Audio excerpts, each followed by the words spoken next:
Hey, what's going on everyone? In this video I'm just going to be giving my thoughts and just a quick review on the Lightroom preset pack from Peter McKinnon. So I watched his video the other day and I thought why not get some of those presets, as it would be a really big time saver for the workflow. And I'll put a link down below to my website where you can see these images that I'll change in higher detail. And I'll also put a link to Peter's Lightroom pack as well. I think from memory it's about $20, and in my opinion it's totally worth it. So let's jump straight in. I've got a few images here. The first three are from some photos I took from a recent trip to Cuba. And then I have kind of like a landscape and a night city shot that I took 2 nights ago in Melbourne. So let's start off with this one. So I've downloaded and imported the presets into Lightroom, and right here I have the whole list. I think there's about 12 or so. So I'll go ahead and I'll just apply some of these filters. And you can see straight away, like, these filters are just, they work so well on so many images. But that's not always going to be the case. You will have to play around with it sometimes and, just adjust it to your own taste. But I find pretty frequently there will be a filter in this list that can apply to almost any photo. So from this list, I'd say Avatar, Kodak Summer, and Red Crush would have to be my favorites. So I'll go ahead and I'll just apply some of these other ones just so you can get a feel for these filters. Dolomite's also a really nice one. It's a bit cooler. Frontier, it's kind of like a underexposed kind of grungy look. Heat Stroke, Kodak Summer, that's a really nice one. Macchiato, Overexposed Fix, and Red Crush is really good as well. I find that's really good for landscapes. But right there you can tell that all of these filters are just so good when you apply them to almost any photo. And then you can adjust it. You can adjust the exposure to your liking. I find these presets it just sets the groundwork and the foundations for the photo, and then you can go ahead and adjust the S-curve, the vibrance, the whites, the highlights, the hue, the saturation, the luminance, so you can just tweak it to your own personal taste. But it's just a really good foundation to work from that saves a lot of time. And then also if you adjust it to your own likings, you can also save this preset from this preset as well. So if I really liked the adjustments that I made on this particular preset, I can go ahead and actually save that as my own. So you can build on top of that as well, which is a really nice addition to Lightroom. So I'll go ahead to the next photo. This is kind of a photo that I took on a street in Cuba that I really liked. And another one I really dig from this list is Ansel. It's kind of like a black and white film look with a lot of grain. This actually works well in a lot of photos. I really dig it. And again, Avatar really pops out really nicely with this one. And there's another one in this list that I really like, and that is Frontier for this shot. It kind of adds like a really kind of like grungy backstreet alleyway look. And then you can also just adjust the exposure if you want to maybe a bit less shadows, up the blacks. And then again you can see just instantly it just adds so much more character to a photo. And that's what I really like about these presets. Peter McKinnon really has put a lot of thought into them. If you go down, pretty much every category has been adjusted. So I've downloaded a few other preset packs in the past, and they just have been pretty average. Not a lot of thought has gone into them.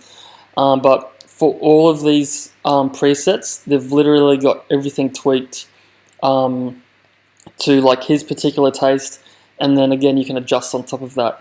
So I'll go through a few more of these just so you can get a feel for what they look like. And again, so like not all of these filters are going to be suitable for every image. So if I go to Marimeter, for example, that's very cool and blue, but again you can change the color tones as well.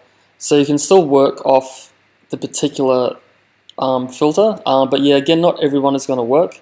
So I'll go overhead to this one. So this photo I really like, but as soon as you add a filter, you can see how much of a difference that makes. So that's just night and day. So when I came back from Cuba, I actually edited this photo to look pretty similar to this, and it took me about 15 to 20 minutes. But now I can just use this preset, and it just saves me so much time. And there's also some other great ones in here. I'll just scroll down.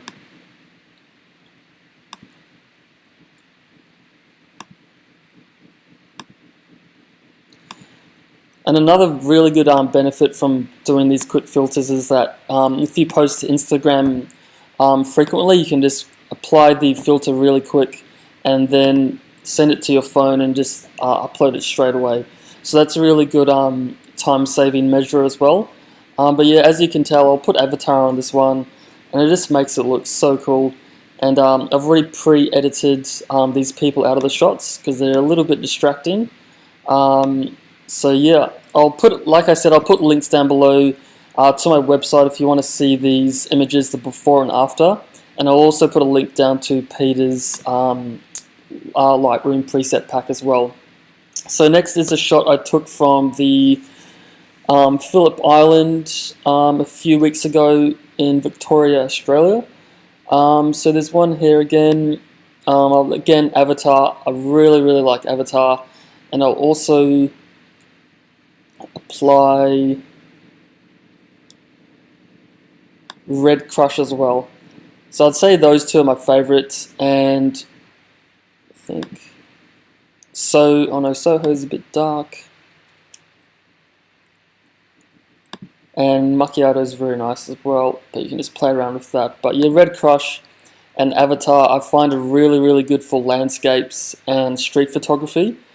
And again, I'll just play with the exposure to how I like it. Maybe just drop the clarity a bit. And yeah, as you can see, that really just adds so much extra kind of dynamic range to that photo.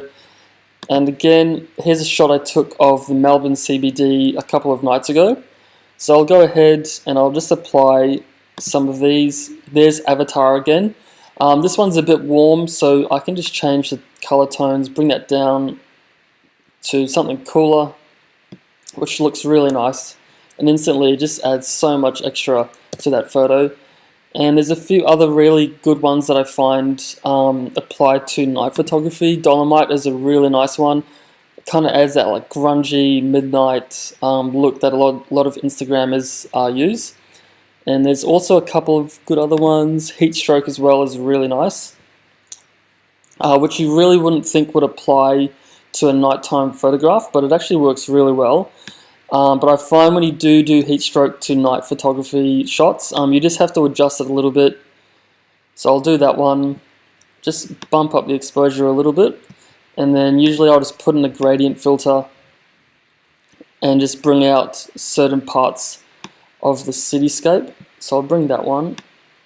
Oh, that's the wrong side, flip it.